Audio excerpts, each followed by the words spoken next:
أعوذ بالله من الشيطان الرجيم. بسم الله الرحمن الرحيم. سبح اسم ربك الأعلى الذي خلق فسوى والذي قدر فهدى والذي أخرج المرعى فجعله غثاء أحوى سنقرئك فلا تنسى إلا ما شاء الله إنه يعلم الجهر وما يخفى ونيسرك لليسرى فذكر إن نفعت الذكرى سيذكر من يخشى ويتجنبها الأشقى الذي يصلى النار الكبرى ثم لا يموت فيها ولا يحيا قد أفلح من تزكى وذكر اسم ربه فصلى بل تؤثرون الحياة الدنيا والآخرة خير وأبقى إن هذا لفي الصحف الأولى صحف إبراهيم وموسى صدق الله العلي العظيم.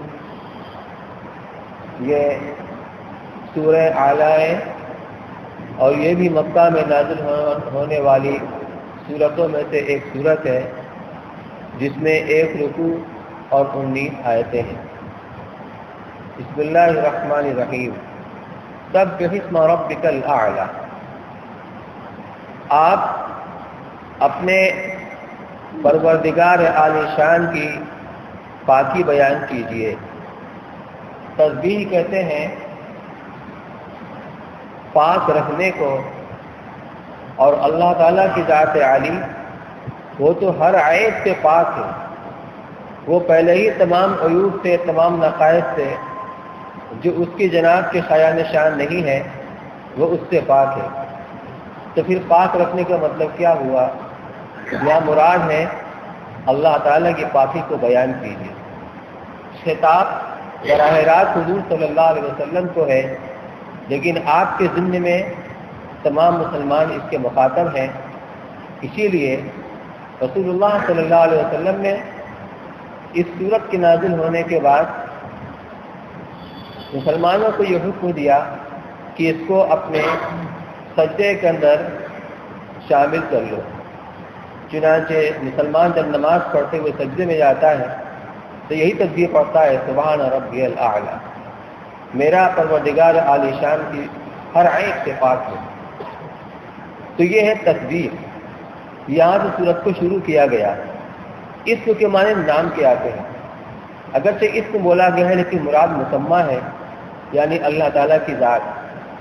اسی لیے سجدے کے اندر سب سبحان ربی الاعلی پڑھا جاتا ہے، سبحانہ اسم ربی الاعلی نہیں پڑھا جاتا.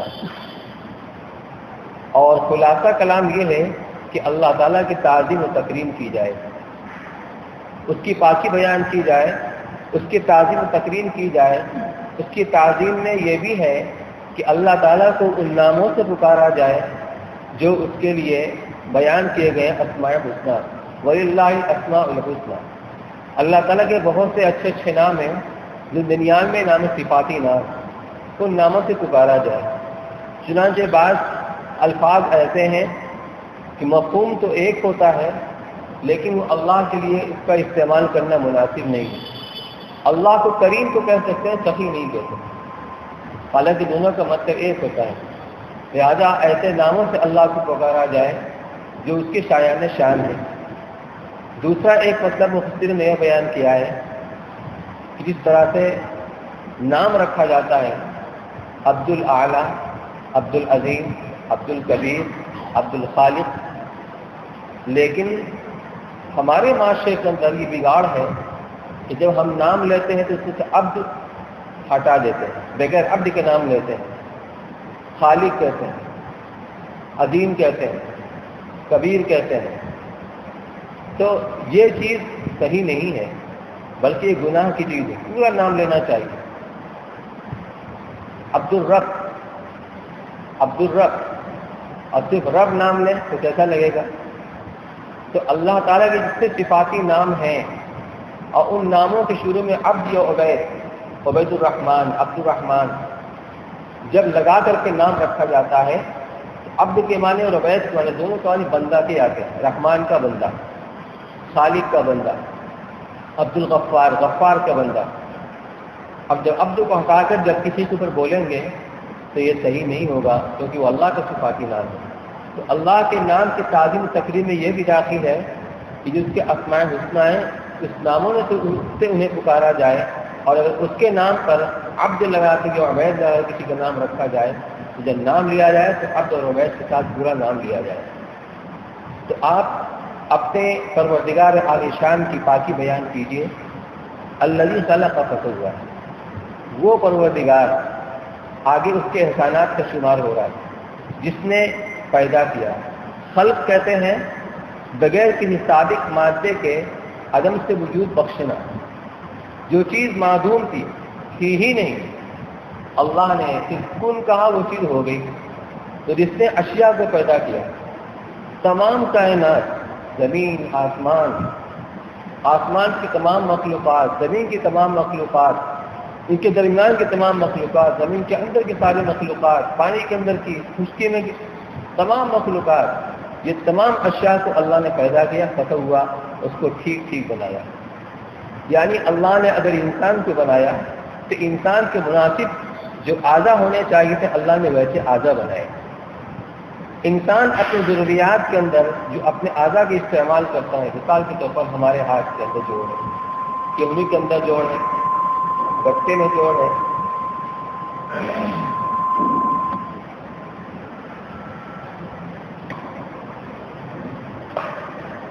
گٹے میں جوڑ ہے، انگلیوں کے اندر جوڑ ہے.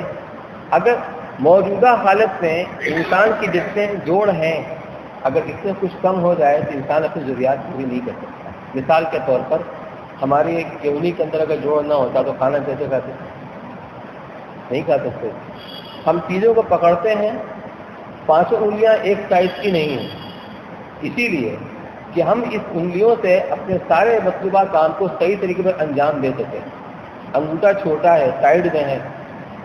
غرض یہ کہ جتنے بھی انسان کے اعضاء ہیں، جو بھی ان کی بناوٹ اللہ نے بنائی ہے، اس میں کسی بھی طرح کی کمی، ناک آگے کے بجائے پیچھے ہو جاتی، منہ کے اوپر کے بجائے نیچے ہو جاتی، آنکھ بجائے 2 کے 1 ہو جاتی، تو بہت خراب لگتا.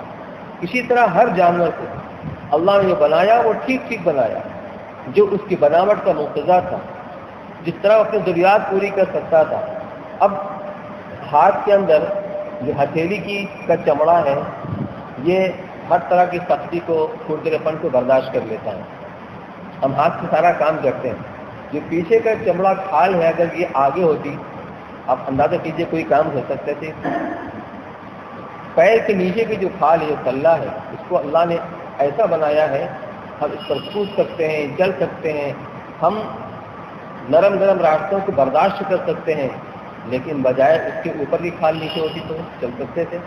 بہت مشکل ہوتا. یہ اللہ یہ قدرت کی کاریگری ہے. خلق کا فصل ہوا، اللہ نے پرندوں کو پیدا کیا، ان کے مناسب بازو دیے. اللہ نے مچھلی کو پیدا کیا، اس کے مناسب تیرنے کے لیے کیسے بازو ہونا چاہیے اللہ نے مچھلی کو بیٹھا دیا. وہ اپنے دائیں بائیں بازو کو بھی استعمال کرتی ہے مچھلی، اور پیچھے اپنے پر کو بھی استعمال کرتی ہے. تو جتنے بھی جانور، جتنے مخلوق کو اللہ نے بنایا اس کے مناسب ان کو اعضاء بنا کر کے دی. الذی خلق فسوی والذی قدر فہدی، اور جس نے تجویز کیا. قدر یقدر تقدیرا کی ایک معنی ہے تجویز کرنے کے، اور ایک معنی ہے فیصلہ کرنے کے. اس کو ہم تقدیر کہتے ہیں، فیصلہ کرنا. یہاں مراد ہے تجویز کرنا. تجویز کیا کرنا ہے کہ اب اللہ تعالیٰ نے ساری مخلوقات، سارے جانور اور انسان اپنی ضروریات کس طریقے سے پوری کر سکتے ہیں. اللہ نے ان کے دل میں یہ بات ڈال دی، ان کی فطرت میں یہ بات ڈال دی. تو انسان کو اللہ نے چونکہ عقل و شعور سب سے زیادہ دیا ہے، اس لیے اپنے کھانے پینے کی چیزوں کو طرح طرح سے استعمال کرتا ہے. ایک چیز ہے، چکن ہے، اس کو کتنے طریقے سے استعمال کرتا ہے. اس کی غذا مفرد نہیں ہوتی، اس کی غذا مرکب ہوتی ہے. جانور تو صرف گوشت کھا لیتا ہے، صرف چارہ کھا لیتا ہے، مفرد غذا ہوتی ہے. لیکن یہ انسان ہے کہ اللہ نے جو اس کو عقل دی ہے اس کو استعمال کرتا ہے، اور اللہ نے عقل میں صلاحیت رکھی ہے، وہ توڑ جوڑ کر کے ایک نئی شکل اس کو دیتا ہے اور چیزوں کو تیار کرتا ہے۔ اس کائنات میں اللہ نے جو معدنیات رکھے ہیں پہاڑوں کے اندر، زمین کے اندر، انسان اس کو نکالتا ہے اور اس دماغ کو جو اللہ نے پیدا کیا ہے اس کو استعمال کرتا ہے، اس کو ایک نئی شکل دیتا ہے، اور دنیا کے اندر نئی نئی چیزیں وجود کے اندر آ رہی ہیں، اس کی ایجادات ہو رہی ہیں۔ یہ سب اللہ تعالیٰ کی قدرت کے کرشمے ہیں۔ تو اب جانور اپنی ضروریات کو پوری کرنے کے لیے اسے کون سکھاتا ہے؟ جب انڈے میں سے پرندے کا بچہ نکلتا ہے اس کو اڑنا کون سکھاتا ہے؟ کوئی اسکول میں نہیں جاتا، اس کی موت کو نہیں سکھاتی ہے۔ اللہ تعالیٰ نے اس کے اندر اس کی فطرت سے یہ بات رکھی ہے کہ جب اس عمر کو پہنچتا ہے تو وہ خود بخود اڑنے لگتا ہے۔ اسی طرح مچھلی کو پانی کے اندر تیرنا کون سکھاتا ہے؟ یہ اللہ کی قدرت جو اللہ نے اس کی فطرت کے اندر رکھی ہے۔ بچہ جب پیدا ہوتا ہے تو دنیا کی غذا استعمال نہیں کر سکتا، تو دنیا میں آنے سے پہلے اللہ تعالیٰ نے اس سے غذا کا انتظام کر دیا۔ اس غذا کو کیسے حاصل کیا جائے؟ اللہ نے اس کی فطرت کے اندر رکھ دیا کہ وہ ماں کو چھاتی سے چوس کر کے اپنے غذا کو حاصل کرتا ہے۔ والذی قدر فہدی، اس نے تجویز کیا، فہدی، اور اس کو راہ دکھلائی۔ اس چیز کو اپنی ضروریات کو کیسے حاصل کرے، اپنی ضروریات کیسے پوری کرے، اللہ نے اس کے اندر یہ پیدا کر دیا ہے، یہ مادہ اس کے اندر رکھ دیا ہے، وہ ہے اللہ۔ اس کی تصویر بیان کرنے کا حکم ہے۔ والذی اخرج المرعى، اور وہ ذات جس نے چارے کو پیدا کیا۔ مرعى چراگاہ کو بھی کہتے ہیں، اور مرعى مصدر میمی ہے اسم مفعول کے معنی میں، جس کا معنی آتے ہیں چارہ۔ جو جانور چارہ چرتے ہیں یہ کھیت سے ہی نکلتا ہے، جب یہ نکلتا ہے اور ہرا بھرا ہوتا ہے تو کتنا خوشنما معلوم ہوتا ہے ابتدا کے اندر۔ جیسے دنیا کی زندگی، دنیا کی برتنے کی چیزیں، دنیا کا مال انسان میں خوشنما معلوم ہوتا ہے، اس کا انجام کیا ہے؟ تو جس طریقے سے یہ چارہ ابتدا کے اندر خوشنما معلوم ہوتا ہے، ہرا بھرا ہوتا ہے، نگاہوں کو اچھا لگتا ہے، لیکن پھر جب بڑا ہوتا ہے پھر یہ پیلا پڑتا ہے، پھر اس کے بعد یہ سیاہ کوڑا کرکٹ بن جاتا ہے۔ اسی طرح دنیا کی زندگی ہے، اور دنیا کی تمام نعمتیں ہیں کہ آج بڑی اچھی لگ رہی ہیں لیکن کسی کو قرار نہیں ہے، یہ ایک دن فنا ہو جائیں گے، ختم ہو جائیں گے۔ اصل آخرت کی نعمتیں ہیں، آخرت کی زندگی ہیں جو اللہ تعالیٰ کے احکام کی تعمیل کی بنیاد پر ملے گی۔ تو جس نے چارے کو نکالا، پیدا کیا، فجعلہ غثاء احوا، غثاء کہتے ہیں جو جب سیلاب کا پانی یا بارش کا پانی جب بہتا ہے وادیوں کے اندر، گلیوں کے اندر، تو اس کے اوپر جو پانی کی سطح کے اوپر خشو خاکات، کوڑے کرکٹ بہنے لگتے ہیں، ان کو غصہ کہا ہے۔ احوا سیاہ، ایسا سیاہ، وہ سبزی ہوتی ہے سیاہی مائل، تو یہی ساگ سبزی جو ہوتی ہے جب یہ باسی ہو جاتی ہے اور ناکارہ ہو جاتی ہے، سوکھنے لگتی ہے، تو یہ سبزی سیاہی مائل ہو جاتی ہے۔ اس سے کہا کہ پھر اللہ تعالیٰ اس کو بنا دیتے ہیں سیاہ کوڑا کرکٹ، یعنی وہ اپنے انجام سے پہنچ جاتی ہے۔ یہی دنیا کی چیزوں کا حال ہے۔ ان سب چیزوں کو اللہ تعالیٰ نے بتانے کے بعد فرمایا کہ اصل تو آخرت ہے، جس کے لیے شروع حکم دیا گیا، اپنے پروردگار علیہ السلام کی ترتیب بیان کیجیے، اس میں ساری عبادتیں آ گئی۔ سنقرئک فلا تنسیٰ، اللہ کی عبادت کیسے کی جائے اس کا طریقہ بتانے کے لیے اللہ نے اپنی کتاب ہدایت کو اتارا ہے، قرآن کو۔ قرآن دین کے اصولوں کی کتاب کا نام ہے، اور قرآن اللہ کے رسول صلی اللہ علیہ وسلم کے اوپر اتاری گئی اور آپ نے عمل کر کے دکھلایا۔ قرآن کے اندر جو احکامات ہیں وہ مجملاً ہیں، اس کی تفصیل آپ کی ذات میں ہے، آپ کے عمل میں ہے، اور آپ کے ارشادات جس کو حدیث کہتے ہیں، سنت کہتے ہیں۔ فرمایا صلو کما رأیتمونی اصلی، نماز اس طرح پڑھو جیسے میں پڑھ رہا ہوں۔ قرآن میں تو ہے نماز پڑھو، نماز کو قائم کرو، اقیموا الصلاۃ، لیکن وہاں تفصیل نہیں ہے۔ فجر کی کتنی رکعت، ظہر کی کتنی رکعت، یہ تفصیل آپ نے بتائی۔ پوری نماز کیسی ہونی چاہیے آپ نے پڑھ کے دکھلایا۔ کوئی ایک حدیث ایسی نہیں جس میں اللہ اکبر سے لے کر سلام کرنے تک کا طریقہ موجود ہے، ہاں الگ الگ تو ہے، اس لیے یہ ایک عملی چیز ہے۔ فرمایا نماز ویسے پڑھو جیسے میں پڑھ رہا ہوں، مجھ کو دیکھ کے ویسی نماز پڑھو۔ تو اب کی اصولوں کی کتاب ہے قرآن۔ جب قرآن کا نزول، قرآن کی آیات نازل ہوتی تھی تو حضرت جبریل علیہ السلام آیات کو پڑھتے تھے، اب حضور صلی اللہ علیہ وسلم جلدی جلدی آپ بھی ان کے ساتھ دہراتے تھے، اس اندیشے سے کہیں ایسا نہ ہو کہ ذہن سے نکل جائے، اور یہ آدمی کو بہت بار ہوتا ہے۔ اپنے اوپر سوچ کے کوئی بات آدمی آپ کو سنا رہا ہو اور آپ اس اندیشے سے کہیں ذہن سے نکل نہ جائے، اس کو ساتھ ساتھ دہرائیں بھی اور محسوس بھی رکھیں، دونوں کام مشکل ہوتا ہے۔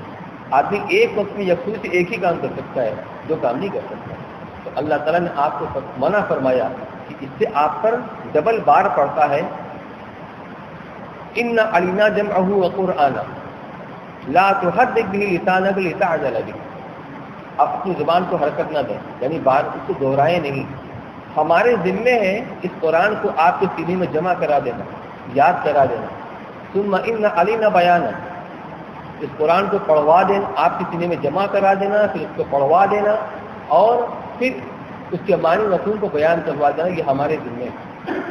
یہاں فرمایا سنقرئک فلا تنسى، ہم آپ کو پڑھا دیں گے، یعنی آپ کے سینوں میں اس قرآن کو اور وحی کو محسوس کرا دیں گے، فلا تنسى، پھر آپ بھولیں گے نہیں، الا ما شاء اللہ، ہاں مگر جو اللہ چاہے، یہ اللہ کی مشیت ہے۔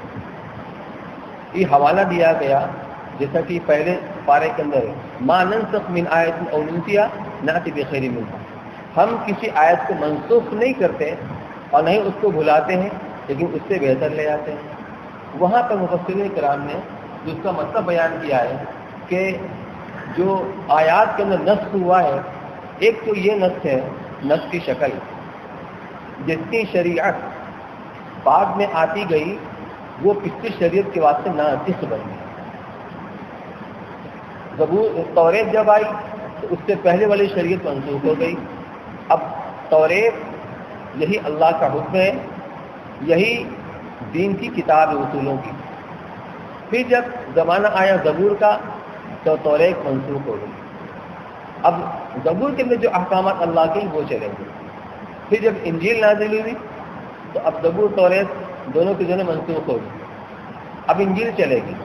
لیکن جب قرآن آ گیا تو ساری کتابیں، سارے صحیفے، وہ سب کچھ منسوخ ہو گئے، الا یہ کہ وہ احکامات جس کا قرآن کے اندر حوالہ دیا گیا، ذکر کیا گیا، اور وہی احکامات بعینی توریت کے اندر ہیں یا دوسری کتابوں کے اندر ہیں، تو قرآن میں نازل ہونے کی وجہ سے اب وہ اس امت کے لیے بھی قابل عمل ہو گئے۔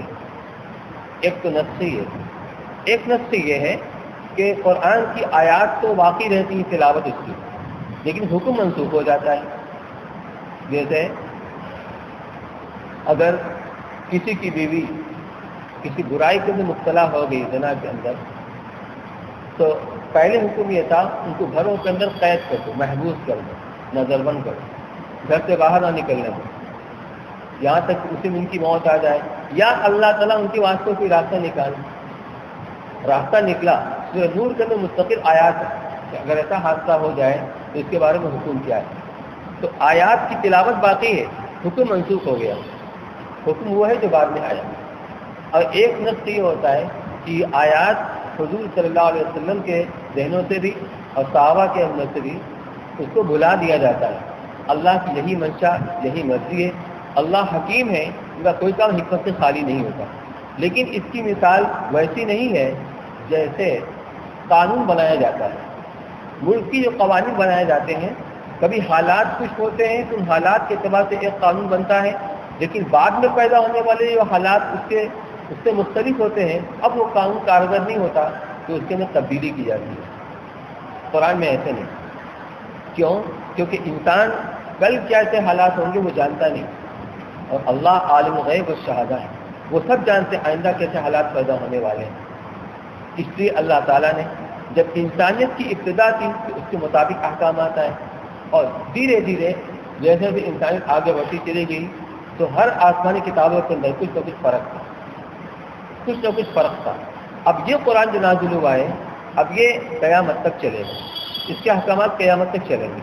جیسے ایک بچہ ہے، جب وہ 1 سال کا ہوتا ہے اس کا لباس چھوٹا ہوتا ہے، لیکن جب وہ 2 سال کا ہوتا ہے تو اس کا قد بڑھ جاتا ہے، تو 2 سال کی عمر میں اس سے 1 سال والا لباس نہیں آئے گا، تو اس کے لیے نیا لباس بنایا جاتا ہے۔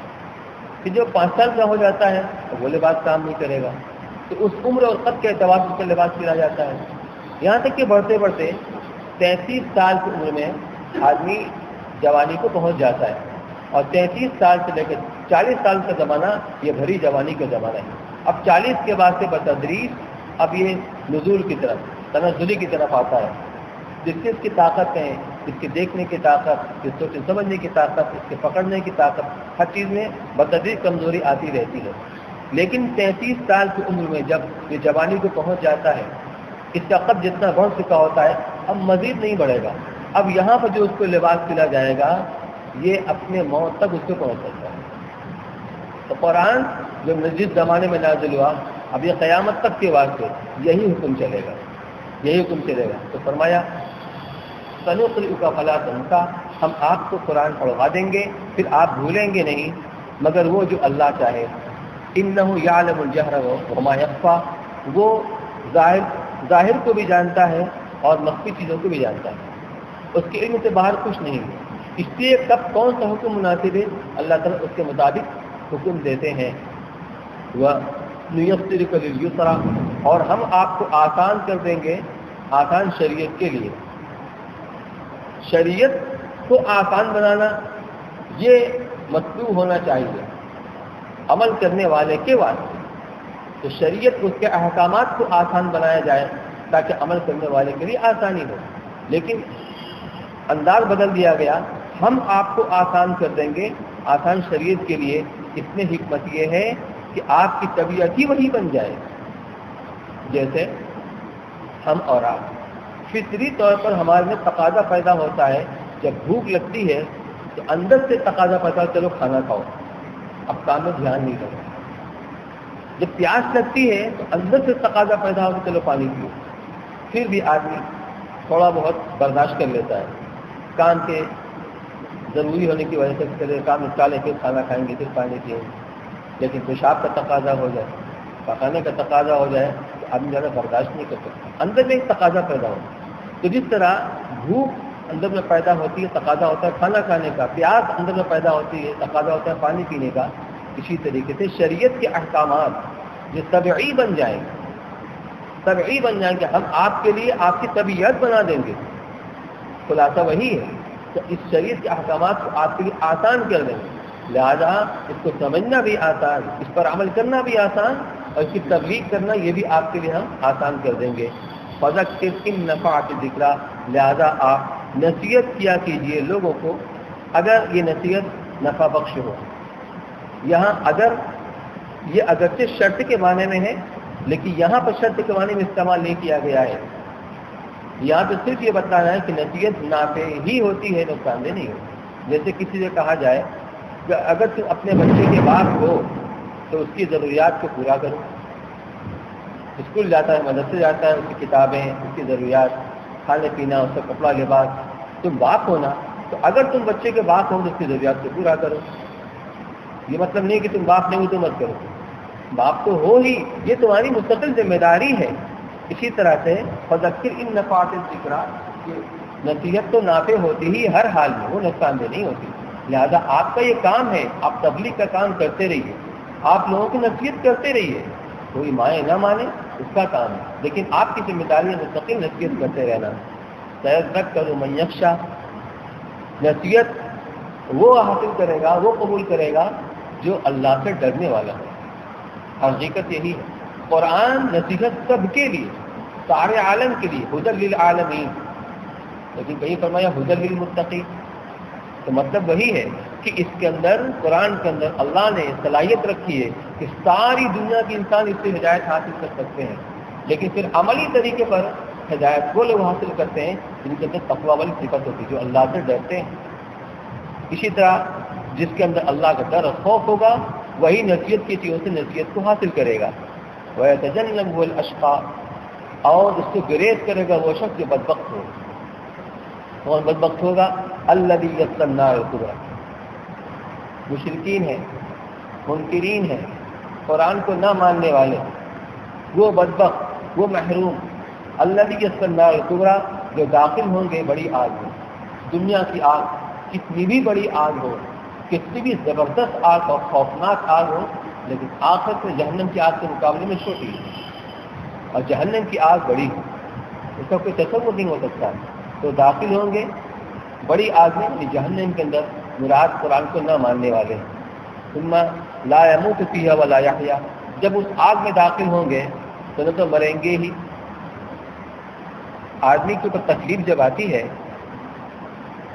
اور تکلیف بڑھتی ہی رہتی ہے تو ایک وقت آتا ہے کہ آدمی موت کی تمنا کرتا ہے، مجھے موت ہی آ جائے، کیونکہ موت آ جائے گی تو قصہ تمام ہو جائے گا، پھر تکلیف کے احساس تک روح نکل جائے، اب بدن میں کوئی آدمی اس کا گوشت ٹکڑے ٹکڑے کر دے، کوئی فرق ہی نہیں پڑتا، روح تو ہے نہیں۔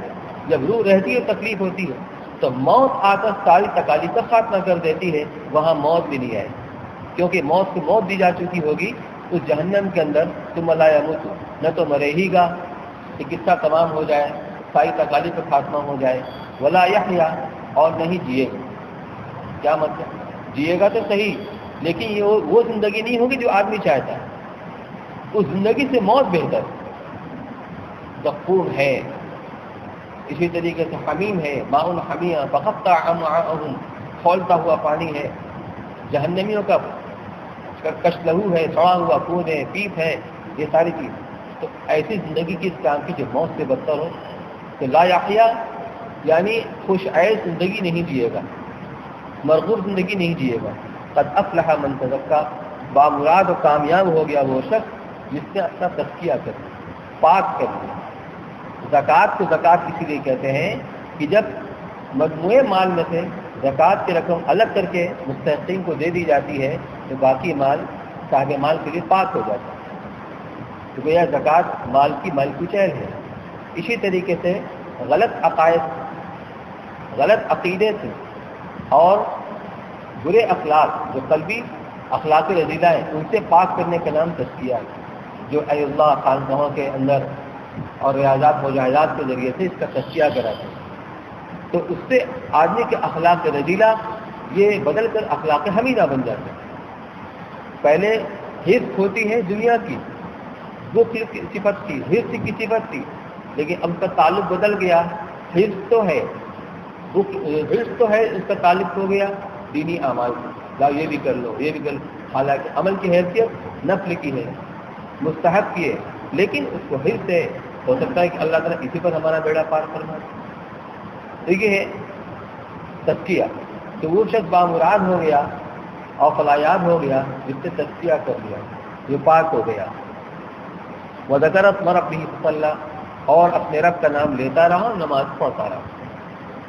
مطلوب تو پوری شریعت ہے جس سے عبادات، نماز، روزہ، حج، زکوٰۃ وغیرہ بھی ہے، اور بہت سارے احکامات ہیں، سچ بولنا ہے، جھوٹ سے بچنا ہے، وعدہ خلافی نہیں کرنا ہے، وعدے کو پورا کرنا ہے، ظلم نہیں کرنا ہے، انصاف کرنا ہے، وغیرہ وغیرہ۔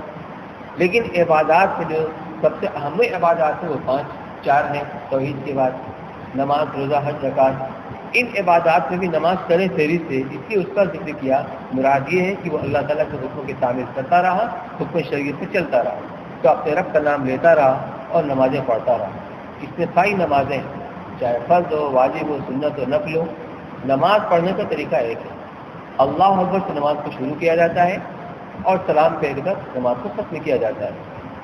وذکر اسم ربہ فصلی بل تؤثرون الحیاۃ الدنیا، لیکن یہ منکرین ان کے مان کے نہیں دیتے، وہ قرآن کے احکامات کو نہیں مانتے، قرآنی کو نہیں مانتے، کیوں؟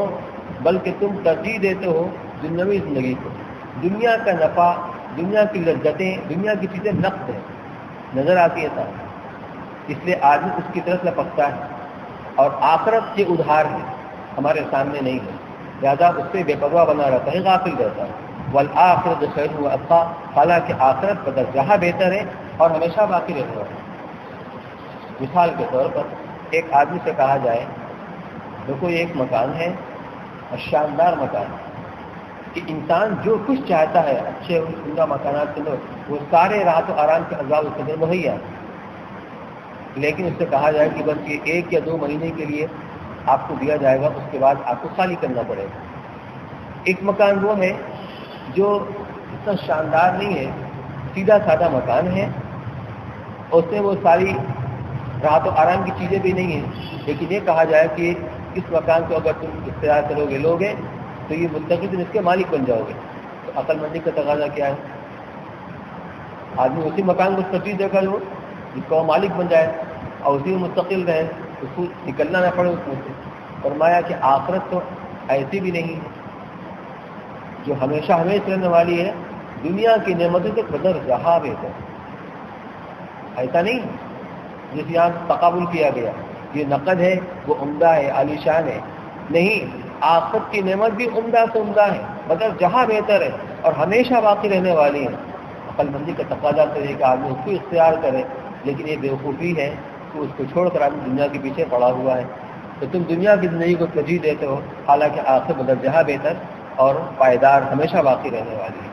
ان لفی الصحف الاولی، یہ مضمون جس سے بیان کیا گیا، میں نے ابھی عرض کیا کہ توحید کے مضامین، رسالت کے مضامین، حشر، جنت، جہنم، قبر، یہ تو سارے ہی شریعت کے اندر ہوتے ہیں، ان کا تعلق اعتقاد اور ایمانیات سے، اس میں کوئی فرق نہیں ہے۔